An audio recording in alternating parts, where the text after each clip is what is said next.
Well, the LA County Sheriff says his department may not be able to comply with a new Justice Department request to release data of undocumented inmates who are in custody. The sheriff addressed that request this afternoon. NBC4's Mekahlo Medina live in downtown LA, where he spoke with the sheriff. Mac.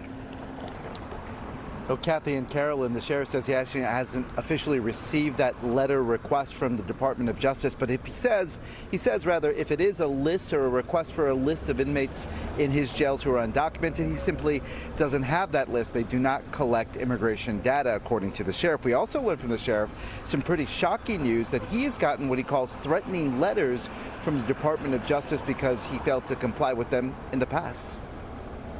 I personally have received, I'm going to call it threatening letters from the federal government to make sure that we are cooperating with them. Sheriff Robert Luna says those DOJ threats come as the department refuses to assist them with civil immigration actions. He says he might get another threat after the latest request for inmate lists that he says he simply doesn't have. It would be impossible for us to provide a list like that. Attorney General Pam Bondi said she sent letters to Luna and several California sheriffs requesting the names of all inmates in their county jails who are not citizens of the United States, their crimes of arrest or conviction, and their scheduled release dates. Luna says it's the Fed's latest tactic to put pressure on cities and counties with sanctuary policies that keeps them from cooperating with federal agencies around immigration issues.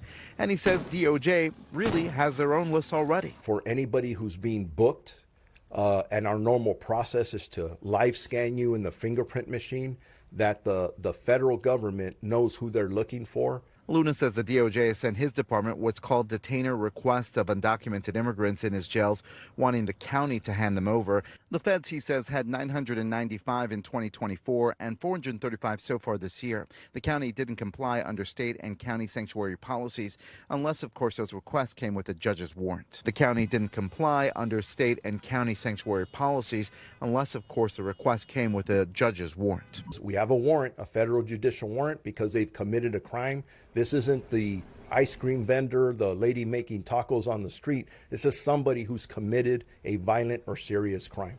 And that's our business, to keep our streets safe. And when they did comply with that, they were able to transfer 20 inmates over the course of the last couple of months of the federal government to ICE. Apparently, some of those inmates came in May, the others came in June. We are live downtown. I'm Mekahlo Medina, NBC4 News.